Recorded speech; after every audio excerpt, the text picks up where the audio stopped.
నమస్తే, నేను మీ రేవంత్ చలమల. సో ఈ వీక్ మార్కెట్ అనాలిసిస్ ఏంటో చూద్దాము. ఫైనల్లీ మార్కెట్లో ఒక పాజిటివ్ క్లోజింగ్ అయితే ఇచ్చింది. బీహార్ ఎలక్షన్ చాలా సర్ప్రైజ్ చేసింది. సో 170 సీట్స్ తోటి ఎన్డీఏ గెలుస్తుంది అన్న ఒక ఎస్టిమేషన్ మార్కెట్లో ఆల్రెడీ ఉంది, కానీ దాదాపుగా 200+ సీట్స్ తోటి ఎన్డీఏ అయితే గెలిచింది. ఇక్కడ మోస్ట్ సర్ప్రైజింగ్ ఎలిమెంట్ ఏంటి అని అంటే, అక్కడ ఎన్డీఏ గెలుస్తున్నప్పటికీ స్టాక్ మార్కెట్ మాత్రం ఓడిపోతుంది. మార్నింగ్ నుంచి స్టాక్ మార్కెట్లో విపరీతమైన సెల్ ఆఫ్, దాదాపుగా 100 పాయింట్లు పైపెచ్చే మనకి ఇవాళ చాలాసేపు మార్కెట్కి డౌన్ సైడే కన్సాలిడేట్ అయింది. 25,770 దగ్గర చాలాసేపు మార్కెట్ కన్సాలిడేట్ అయింది. లాస్ట్ హాఫ్ అన్ అవర్లో హ్యూజ్ బయింగ్, దాదాపుగా 140 పాయింట్లు 245 దగ్గర నుంచి మార్కెట్లో ఒక రికవరీ ఒకటే క్యాండిల్ తీసుకొని వచ్చింది. దాంతో మన మార్కెట్స్ అనేవి ఈరోజు 25,910 దగ్గర మన నిఫ్టీ క్లోజింగ్ అయితే కనిపిస్తుంది. హియర్ అండ్ దేర్ 0.12% పాజిటివ్గా గెయిన్ అయింది. అటు స్మాల్ క్యాప్ కానీ మిడ్ క్యాప్ కానీ here and there same. Small cap 0.18 and mid cap 0.4, ఒక ఫ్లాట్ క్లోజింగ్ అయితే మనకు అందులో కనిపిస్తుంది. సో ఈరోజు కొంతవరకు ఐటీ సెగ్మెంట్లో సెల్ ఆఫ్ అయితే కనిపించింది. మనకి ఐటీలో దాదాపుగా 1% వరకు కూడా నెగిటివ్లో ఈరోజు సెల్ ఆఫ్ అనేది అయితే కనిపించింది. దానికి గల ప్రధాన కారణాలు ఏంటో వాటి గురించి కూడా మాట్లాడదాము. సో గోయింగ్ ఫర్దర్ మన ఇండియన్ స్టాక్ మార్కెట్ సంబంధించి ఎటువంటి డైరెక్షన్స్ ఉండొచ్చు అండ్ గోల్డ్కి సంబంధించి కూడా కొన్ని విషయాలు మాట్లాడుకుందాం. సో బేసిక్గా మనకి నిన్న యూఎస్ మార్కెట్స్లో ఒక మంచి సెల్ ఆఫ్ అయితే కనిపించింది. దాదాపుగా నాస్డాక్ 2%, S&P 500 1.66, డౌ జోన్స్ 1.65% వరకు పడింది.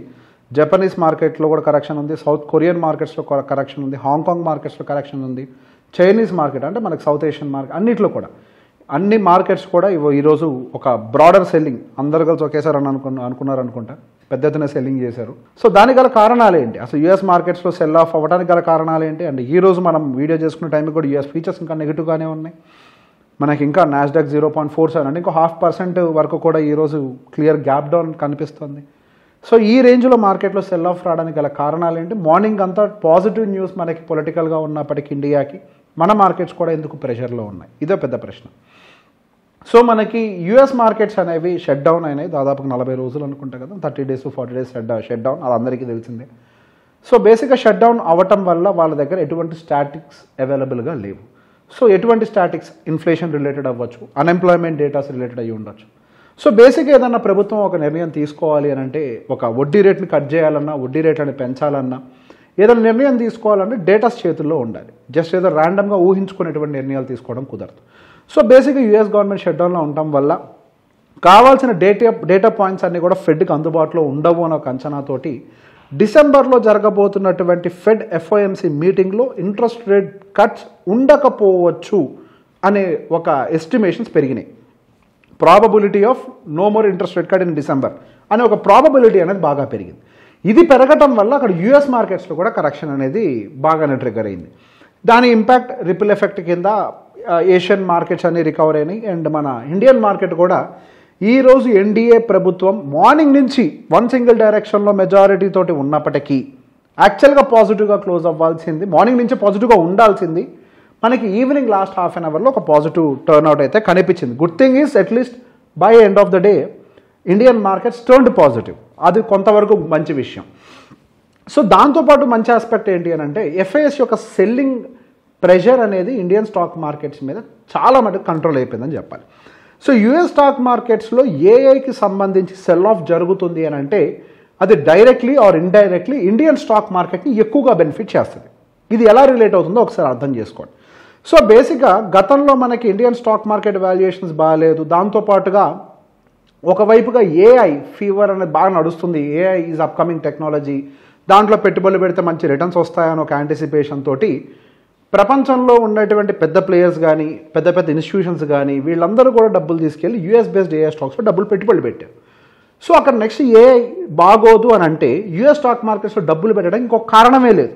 ఇండియా లాగా యూఎస్లో కన్జంప్షన్ కానీ మ్యానుఫ్యాక్చరింగ్ ఇవన్నీ కూడా అంటే ఒక డైవర్సిఫైడ్ బొకే అనేది అక్కడ లేదు. అక్కడంతా టెక్నాలజీ, అది కూడా ఆ 7 స్టాక్సే ఆ ఏఐ మొత్తం ఆ మార్కెట్ స్టోరీని నడుపుతుంది. ఇప్పుడు ఆ ఒక ఏఐ పాడైతే అక్కడ యూఎస్ మార్కెట్స్ ఇంకా పెట్టుబడులు పెట్టడానికి ఆపర్చునిటీస్ ఏం లేవు. వేరాజ్ ఇండియన్ మార్కెట్స్ కండిషన్ అది కాదు. సో అక్కడ ఏఐ పాడైనట్లయితే నెక్స్ట్ ఉండేటువంటి ఒక ఆపర్చునిటీ ఇండియన్ స్టాక్ మార్కెట్. అది ఎలా?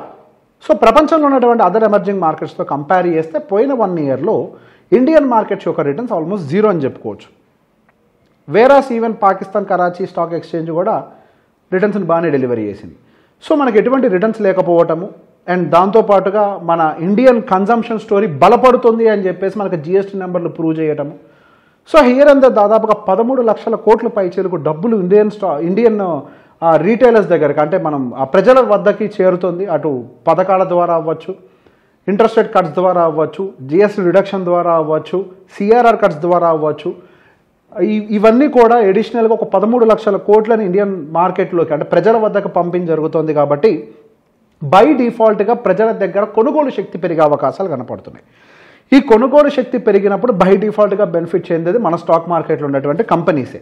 సో కన్జంప్షన్ స్టోరీ అనేది గోయింగ్ ఫర్దర్ మన ఇండియన్ స్టాక్ మార్కెట్స్లో చాలా బలంగా ప్లే చేసే అవకాశాలు కనపడుతున్నాయి. దానికి ఎగ్జాంపుల్గానే పిఎస్యు బ్యాంకింగ్ సెగ్మెంట్ ఈరోజు టాప్ పర్ఫార్మర్గా ఉంది. ఫార్మా అంటే హెల్త్ కేర్ సెగ్మెంట్ మంచి పర్ఫార్మర్ అయింది. FMCG, finance, consumption, energy, infra ఇవన్నీ కూడా కొద్దిగా పాజిటివ్గానే మనకి ఈరోజు ఇండియన్ స్టాక్ మార్కెట్లో పాజిటివ్గా క్లోజ్ అయ్యాయి.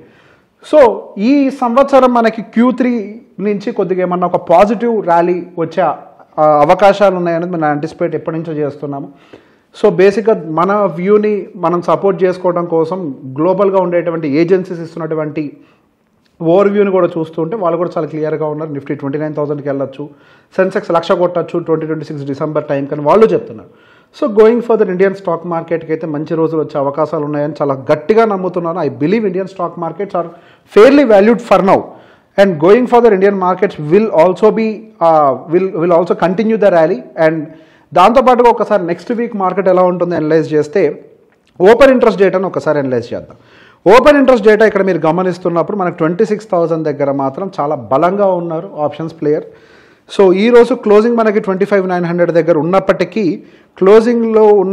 స్టిల్ సెల్లింగ్ 26,000 దగ్గర చాలా బలంగా ఉంది. సో మనకి వచ్చే మంగళవారం ఎక్స్పైర్ అయ్యే ఆప్షన్స్ చూసినా కానీ సేమ్ కండిషన్ 26,000 దగ్గర చాలా బలంగా ఉన్నారు.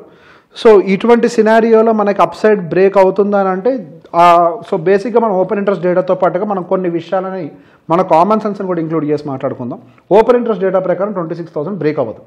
బట్ మన ఓన్ ఇంటెలిజెన్స్ని కొద్దిగా క్లబ్ చేసి మాట్లాడుకుంటున్నప్పుడు మనం టెక్నికల్లీ ఈరోజు వీక్లీ క్లోజింగ్ 25,900 అబోవ్ వచ్చింది, మంచి క్లోజింగ్ ఇచ్చింది.